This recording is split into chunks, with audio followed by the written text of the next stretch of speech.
सभी को जय मसीह की। खुदा के अनुग्रह में आप सभी का स्वागत है आपके चैनल गॉड्स एंजल में। माफ़ी चाहते हैं, बहुत दिनों तक वीडियो नहीं डाल पाए। हम खुदा के अनुग्रह में आज फिर से शुरुआत करते हैं। थोड़ी कुछ मसले के चलते ये नहीं हो पाया, मगर खुदा के अनुग्रह से, प्रार्थनाओं से ये आज से फिर से पॉसिबल है और प्रभु का शुक्र है। इस चीज़ों के लिए हम धन्यवाद करते हैं। हम चल रहे थे बपतिस्मे के बाद प्रभु की परीक्षा में, और जैसे हमने पिछली वीडियो में बहुत सारी परीक्षाओं के बारे में बात करी, और आज हम प्रभु यीशु मसीह की किस तरह परीक्षा हुई उस चीज़ के बारे में बात करेंगे। और हम वचन में हैं 4 अध्याय, जिसका टाइटल ही प्रभु यीशु मसीह की परीक्षा है। मैं आपको थोड़ा सा रिवाइज कर देता हूँ। ये मसीह जीवन का हिस्सा है। जैसे ही आप प्रभु में अपने आप को अनाउंस करते हैं, घोषणा करते हैं, तो जो शैतान है, जो हमारा विरोधी है, वो आपसे बात करने आता है। बात करने का मतलब वो आपका विश्वास परखने आता है। आप कहाँ तक हैं, कैसे हैं, इस चीज़ का होता है। तो ये 2 तरह की परीक्षाएं होती हैं। पहली परीक्षा जो बपतिस्मे के बाद आती है, जो मसीह जीवन का हिस्सा रहती है, वो है आपके मन में जो आपका जीवन था आज से कई सालों तक। जैसे मैंने 30-32 साल की उम्र में आके बपतिस्मा लिया, तो 30-32 साल का जो मेरा किरदार था पापमय था, क्या सच में मैंने उसको जानकर उससे घृणा की है, और मैं अब नए सिरे से प्रभु में जन्म लेना चाहता हूँ, प्रभु के वचन के मुताबिक चलना चाहता हूँ, उनसे उनसे घृणा करता हूँ। उन चीज़ों को मैं दोबारा अपनी ज़िंदगी में नहीं चाहता। उस शारीरिक संसारिक अभिलाषाओं से क्या मैं दूर हूँ? क्या मेरे लिए अब लालसा स्वर्गीय आशीषों के लिए है, स्वर्ग की ओर आंखें उठती हैं, या अभी भी मैं संसार में कुछ ढूंढ रहा हूँ? यहाँ बहुत सारी चीज़ें जो मेरे किरदार में पहले थी, क्रोध, विरोध, वैर विरोध, लालच, व्यभिचार, घमंड, इस तरह की बातें जो मैंने प्रभु में आकर जानी कि पाप हैं, और प्रभु के लहू के द्वारा मेरा उद्धार हुआ है और मुझे अब प्रभु में चलना है। यही मेरा कर्तव्य है, उद्देश्य है जीवन का। और क्या अभी भी मैंने कहीं 2 नाव में पाँव तो नहीं रखा? इन सब बातों की परीक्षा होती है, क्योंकि खुदावंद यीशु मसीह खुद इन चीज़ों से गुजरे। हम 4 अध्याय पढ़ेंगे। मत्ती रचित सुसमाचार, मत्ती की अंजील, मत्ती बुजुर्ग की ये किताब लिखी हुई है। तब आत्मा यीशु को जंगल में ले गया ताकि इब्लीस से उसकी परीक्षा हो।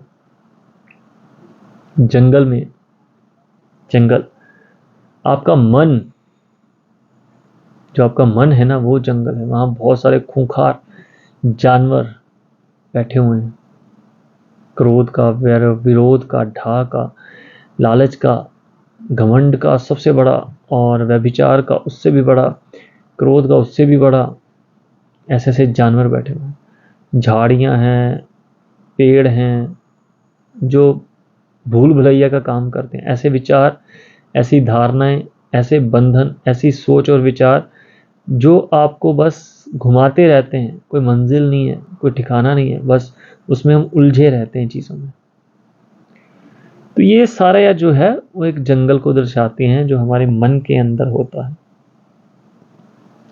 तो यहाँ सबसे पहला हम युद्ध लड़ते हैं वचन के द्वारा, क्योंकि वचन कहता है, तब परखने वाले ने, शैतान ने, परखने वाले ने पास आकर उससे कहा, यदि तू परमेश्वर का पुत्र है तो कह दे कि ये पत्थर रोटियां बन जाएं। बिल्कुल वही मेथड जो अदन के बाद में था। क्या तुम्हें परमेश्वर ने ये सारे फल खाने से मना किया है? उसको पता था सिर्फ एक के लिए मना किया है। यहाँ पर शैतान जानता है कि ये परमेश्वर का पुत्र है, मगर वही मेथड दोबारा, उसका भी काम करने के तरीके नहीं बदलते वैसे। तो वो कह रहा है कि यदि तुम, उसको पता है ये परमेश्वर के पुत्र हैं, मगर फिर भी संदेह डालने की कोशिश कर रहा है कि शायद जैसे तब अदम के बाग में चल गया था, शायद यहाँ चल जाए, मगर यहाँ नहीं चला। यीशु ने उत्तर दिया, लिखा है, मनुष्य केवल रोटी से ही नहीं परंतु हरेक वचन जो परमेश्वर के मुख से निकलता है जीवित रहेगा। जब पाप हमारी जिंदगी में नहीं आया था ना, तब जो शरीर था एक जरिया मात्र था, एक नौकर मात्र था, क्योंकि जो स्वर्गीय देह थी उस स्वर्ग के लिए जो खुदा ने ठहराई थी, जो प्रभु को क्रूस पर चढ़ने मृत्यु के पार होने के बाद मिली थी, जिसके लिए कोई दीवारें कुछ नहीं थी, वैसे भी स्वर्ग में किसी तरह की वो जो चीज़ें थी मायने नहीं रखती थी। रोटी ये सब चीज़ें मायने नहीं रखती थी। हम परमेश्वर के साथ जो शाम को रोज़ हमसे मिलने आते थे, जो संगति करते थे, खुदा हमसे बातें करता था आदम और हवा से, उससे वो जीवित रहते थे। आत्मा प्रधान था उस समय अदन के बाद में। वो तो पाप आने के बाद वो जो चीज़ें उल्टी हो गई। हमारा जो शरीर है वो मालिक बन के बैठा है। भाई पालते हैं इसको, पेट लगा हुआ है, सबसे बड़ा फेमस डायलॉग है, पेट लगा हुआ है भाई, काम करना है, काम करना पड़ेगा, पेट लगा हुआ है, ठीक है ना, पालना पड़ता है। तो जो शरीर था, जो नौकर के मानिंद था, एक जरिए मानिंद था, सिर्फ एक माध्यम था, वो अब मालिक बन के बैठा है।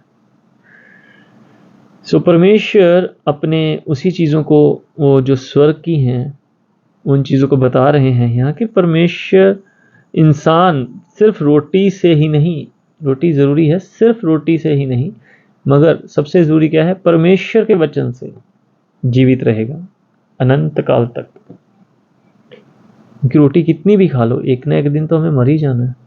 रोटी कितनी भी खा लो, सुबह फिर भूख लगी होती है, मगर जो जीवन की रोटी है वो हम खाते हैं और वो हमारे अंदर मल्टीप्लाई होती रहती है, और इतनी मल्टीप्लाई होती है कि जैसे हमें कोई विश्वासी मिलता है, रिसीवर मिलता है, हम उसको भी दे देते हैं।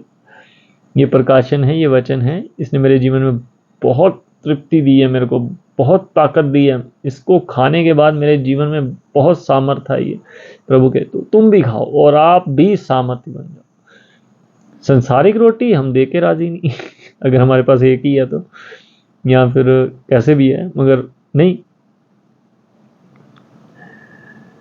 तब इब्लीस उसे पवित्र नगर में ले गया, मंदिर के कंगूरे पर खड़ा किया और उससे कहा, यदि तू परमेश्वर का पुत्र है तो अपने आप को नीचे गिरा दे, क्योंकि लिखा है, मैं तेरे विषय में अपने स्वर्गदूतों को आज्ञा देगा और वह तुझे हाथों हाथ उठा लेंगे, ऐसा ना हो कि वह तेरे पांव को पत्थर से ठेस भी लगे। यीशु ने उससे कहा, यह भी लिखा है, तू प्रभु अपने परमेश्वर की परीक्षा ना कर। अब देखिए, जैसे मैंने पिछली वीडियो में भी कहा था कि आज लड़ाई सच और झूठ की नहीं है। आज शैतान ने सच के कपड़े पहन रखे हैं। आज लड़ाई सच और सच जैसे की है। एक सच है और एक सच जैसा है। और हम कैसे पहचानते हैं कि असल सच क्या है और सच जैसा क्या है? इंटेंशन क्या है? अभी जो शैतान प्रभु परमेश्वर यीशु मसीह के सामने, परमेश्वर के पुत्र के सामने जो सच बोल रहा है, बिल्कुल सच बोल रहा है। ऐसे ही लिखा हुआ वचन में कि प्रभु अपने स्वर्गदूतों को आज्ञा देगा और वह तुझे हाथों हाथ उठा लेंगे। और उसकी इंटेंशन क्या है? इंटेंशन ये है कि अपने आप को नीचे गिराए और इस वचन के माध्यम से खुदा पर प्रार्थना करे। और वो दूसरी बात जानता है ना, इंटेंशन क्या है कि ये परखे और झूठा पाया जाए और ब्लेम में आ जाए। अधूरा वचन देगा ताकि आप उसको आसानी से मान जाओ और उसके बाद आप खुदा के नज़र में गुनहगार बन जाओ। प्रभु कहते हैं, ज्ञान ना होने की वजह से मेरी प्रजा नाश हो रही है। अधूरा ज्ञान, अधूरी बातें जो सत्य हैं, और सुनने वाले को उस सत्य में पूरा दिखता है ना जब, तो वो उसको पकड़ लेता है। फिर उससे छूटना, उसको छुड़ाना बहुत मुश्किल है, क्योंकि वो ऊपर तक भर लेता अपने आप को। जो खाली जगह है ना, उसको भावनाओं से, बातों से कुछ शैतान देता है, मतलब बताने वाला देता है, कोई भी हो सकता है, और बाकी उसके खुद के विचार। मतलब अधूरा वचन था 50% उसने अपनी इमोशंस, और बीजने वाले ने पता लग गया, इसने रिसीव कर लिया, उसके ऊपर बहुत सारी बातें। आज आराम से आप बहुत सारे वचन, बहुत सारी प्रीचिंग सुन सकते हैं ऐसी जो अधूरी हैं और जिनके इंटेंशन जो है वो दुष्ट की है, क्योंकि वो अपनी बातों को मनवाने के लिए उस वचन को रखते हैं, मगर पूर्ण वचन को नहीं रखते। नहीं तो फिर उनकी बात जो है वो नहीं मनवाई जा सकती। जहाँ पर पूरा वचन रखा जाएगा 100%, पूरा सिक्के के दोनों पहलू रखे जाएंगे, अविश्वास कीजिए वहां पर उद्धार ही होगा। मगर बताने वाला, जैसे यहाँ पर दुष्ट बात कर रहा है, अधूरा रखेगा और उसमें अपनी बात मनवानी चाहेगा। अगर किसी ने रिसीव कर ली, अगर खुदा में उसका वचन खुद नहीं पढ़ते हैं, बाइबल खुद नहीं पढ़ते हैं, कोई और उनको पढ़ाता है और उन्हीं के नज़रिए से वो बाइबल पढ़ते हैं, तो शैतान वहाँ काम करना बहुत आसान है। इससे ज़्यादा मैं क्या कहूँ। मगर मैं इस परीक्षा में, जहाँ वो खुदा को कह रहा है कि प्रभु को कह रहे हैं कि वो नीचे गिरा दो, इसमें ये मैं आपको ये बताना चाहूँगा कि वो सच बोल रहा है मगर बुरी इंटेंशन के साथ, सच बोल रहा है मगर गलत इंटेंशन के साथ। तो वो सच भी एक झूठ से ज़्यादा खतरनाक है, क्योंकि वो सच बोल रहा है। सुनने वाले को लगेगा वो सच बोल रहा है और मुझे ऐसा करना चाहिए। मगर काश वो जो दूसरा रेफरेंस है, सिक्के का दूसरा पहलू है, वो उसके पास हो, तो वो इस सच्चाई को जान जाएगा कि ये सच नहीं है, ये सच जैसा है मगर सच नहीं है, इसकी जड़ें झूठ हैं, इसकी जड़ें जो है कपट की हैं। आगे बढ़ते हैं। फिर इब्लीस उसे एक बहुत ऊंचे पहाड़ पर ले गया, सारे जगत के राज्य, उसका वैभव दिखाकर उससे कहा, यदि तू गिरकर मुझे प्रणाम करे तो मैं ये सब तुझे दे दूंगा। तब यीशु ने उससे कहा, हे शैतान, दूर हो जा, क्योंकि लिखा है, तो प्रभु अपने परमेश्वर को प्रणाम कर और केवल उसी की उपासना कर। तब शैतान उसके पास से चला गया और देखो स्वर्गदूत आकर उसकी सेवा करने लगे। शैतान भी एक समय में प्रभु के वहां स्वर्ग में एक स्वर्गदूत ही था। शुरुआत कहाँ हुई? जब उसके मन में ये आया कि मैं स्वर्ग से ऊंचा सिंहासन बना सकता हूँ, हो सकता हूँ, और लोग मेरी महिमा करेंगे। असल में अंत में वही चीज आई, अंत में वही चीज आई। वो चाहता है कि उसकी महिमा करें इंसान, स्वर्गदूत, जितने भी लोग हैं। वो अपने आप को पता नहीं क्या समझता है। शैतान कह रहा है कि मैं सब चीजें, लालच दे रहा है, सब चीजें मैं तुम्हें दे दूंगा, तुम बस मुझे झुककर प्रणाम करो, मुझे और कुछ नहीं चाहिए। उसकी नज़र में भी इस संसार का वैभव, पैसा, दौलत कुछ मायने नहीं रखता। वो इंसान की आत्मा की कीमत को बहुत अच्छे से जानता है। बस हम इंसान अपनी आत्मा, अपने जीवन की कीमत को नहीं जानते। वो जानता है, वो पूरी दुनिया की दौलत आपके सामने देने को तैयार है, वो दुनिया की शोहरत आपको देने को तैयार है, प्रॉस्पेरिटी से भर देने को तैयार है। बस आप उसे आप उसके सामने झुक जाओ बस। तो सोचिए कि एक शैतान इतना कुछ कर सकता है, कर रहा है, योजनाएं बना रहा है। वो स्वर्ग में रह के उसको पता है ये कुछ नहीं है। इसको नहीं पता कि इसके लिए स्वर्ग में खुदा ने क्या क्या रखा हुआ है। इंसान भूल गया है कि प्रभु ने स्वर्गदूतों को नहीं, इंसानों को, आपको और मुझे अपने स्वरूप में बनाया। दुष्ट ये बात जानता है, हम भूल गए। हमें अपने आप को याद दिलाने की कोशिश करनी है, हमें अपने आप को याद दिलाने की जरूरत है। तो परमेश्वर, शैतान खुदावंद यीशु मसीह से कह रहे हैं कि मुझे प्रणाम कर और मेरी उपासना कर, तो ये सारे जगत का धन दौलत मैं तुम्हें दे दूंगा। कहीं पर ऐसा प्रचार सुने जो आपको प्रॉस्पेरिटी के लिए प्रेरित करे, इस संसार के धन दौलत, बहुत सारी आशीषें, गाड़ी बंगला पैसा के लिए प्रेरित करें, तो आप इस वचन को बड़ी बखूबी याद रखिएगा कि शैतान चाहता है कि आप इन्हीं बंधनों में फंसे रहें, और जो स्वर्ग के लिए आपकी आशीषें हैं उनकी तरफ आपका ध्यान न जाए। वो संसार का देवता है और संसार की ये सारी चीज़ें उसको दे रखी हैं, और वो चाहता है कि इन्हीं चीज़ों में आप फंसे रहो। वो आपको भर भर के देगा। तो क्या प्रॉस्पेरिटी गलत है? क्या पैसा होना गलत है? क्या मैंने आपको ये कहना चाहता हूं कि आप सभी गरीब हो जाओ? नहीं। बात को समझने की ज़रूरत है। अयूब, अब्राहम, इनके पास बहुत पैसे थे। सुलेमान बहुत बड़ा बादशाह था, उसके नाम के आज तक पत्थर चलते, सुलेमान पत्थर, नग, हीरे, व्यापार। दाऊद एक राजा था। हम परमेश्वर की संतान हैं, तो क्या वो हमें गरीब रखेगा? नहीं। फिर कहना क्या चाहता है? खुदा का आत्मा आपसे सीधा और साफ कहता है, प्रभु ने आपको हाथ दिए हैं, प्रभु ने आपको बुद्धि दी है। खुदा में पूरी मेहनत और ईमानदारी से, सच्चाई और ईमानदारी से मेहनत करिए और मेहनत की कमाई करिए। प्रभु आपको उस मेहनत में आशीष देगा। आपकी मान लीजिए एक 20,000 की नौकरी है, बहुत छोटी ले ली मैंने, बहुत 20,000 की नौकरी है, और आपकी इच्छा है कि आपकी 50,000 सैलरी हो, तो किसी प्रॉस्पेरिटी प्रीचर के पास जाकर प्रार्थना करवाने से अच्छा कि आपके जीवन में मनी मिरेकल हो या कहीं से धन आपके पास आ जाए, ये ऐसे तरह के लालच और ऐसी बातों से दूर होने की जगह खुदा से आप ये प्रार्थना करें कि प्रभु 50,000 की नौकरी के लिए जो क्वालिफिकेशन आपको चाहिए, उसके लिए प्रभु आपकी मदद करे।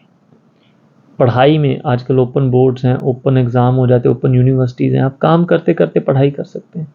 प्रभु मुझे मेहनत वाला मन दे, ताकि मैं जॉब के बाद मैंने पढ़ाई भी कर सकूं, ताकि आने वाले समय में आप उस मंजिल को पा सकें। आज हर चीज़ के लिए रास्ता है, आप बस पढ़ें, आप मेहनत करें,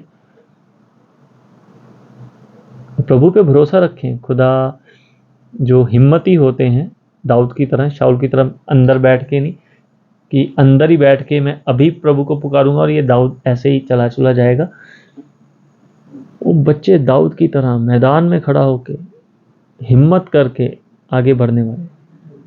तो आज गोलियत आपकी गरीबी हो सकती है, आज गोलियत आपकी बुरी आदतें हो सकती हैं। इनके खिलाफ प्रभु की सामर्थ से, प्रभु की मदद से लड़ाई छेड़ दीजिए, खुदा आपको जिताएंगे। मगर वो जो मानसिकता है शाऊल की, अंदर बैठ के डरने वाली, या आजकल जहाँ ये जो बिल्कुल सही सटीक है, जो प्रभु यीशु मसीह के सामने शैतान ने ये परीक्षा रखी है, ऐसा कोई ऑफर आता है आपके सामने, तो पीछे हटिए। ये आत्मा के द्वारा लिखा हुआ वचन है आपके आत्मिक जीवन के लिए, अनंत जीवन के लिए। खुदा आपको चाहता ही नहीं संसार में रखना है। जितना भी समय है, बस ये एक एंट्रेंस एग्ज़ाम है जिसमें आप तैयारी करते हैं, ताकि उस अनंत काल के पिता को, जिसका कोई अंत नहीं है, प्रभु आपको अनंत जीवन के लिए बुलाते हैं, ताकि आप उन्हें जानते रहें। हमने अभी अपने आप को नहीं जाना। हमने अभी संसार की, ये जो हम पृथ्वी पर रहते हैं, हमने इसको अभी पूरी तरह नहीं जाना। खुदा ने पृथ्वी से बाहर भी और भी प्लेनेट बनाए हैं। वो क्यों बनाए? जीवन सिर्फ पृथ्वी पर दिया, उन पर क्यों नहीं दिया? बहुत सारे तारे जो पृथ्वी से भी बड़े हैं, इतना सारा ब्रह्मांड, क्या है इन सब चीज़ों में? अदन के बाग में जीवन कैसा था? पाप आने के बाद जीवन बदला, मगर प्रभु का वचन प्रभु की जय के बाद फिर से एक जीवन को एक्सप्लेन करता है, वह कैसा होगा? इन सब बातों के लिए हमें अनंत जीवन में जाना है। जो अनंत काल का पिता है, जिसका कोई अंत नहीं है, उसको जानने के लिए भी अनंत जीवन चाहिए, इसलिए अनंत जीवन है। वीडियो लंबी हो गई, और मैं आपसे यही प्रार्थना करता हूँ कि आप इस वीडियो को दोबारा से देखें और दुष्ट को पहचानें, क्योंकि आज भेड़ की गाल में भेड़िया है। उसका सही अर्थ यही है, एक सच जैसा है, एक सच है। वो जो सच जैसा है वो बिल्कुल सच होता है, मगर उसकी इंटेंशन बिल्कुल कपट और बुराई से भरी होती है। प्रभु आपको आशीष दे। खुदा आज के वचन से आपको बहुत ज़्यादा ब्लेस करे। खुदा का अनुग्रह आप पर और हम पर बना रहे। प्रभु की शांति आप पर और हम पर बनी रहे। वचन को पढ़ते रहें, वचन में बढ़ते रहें। प्रभु मसीह के पवित्र और जलाली नाम में सभी को जय मसीह की। आमीन।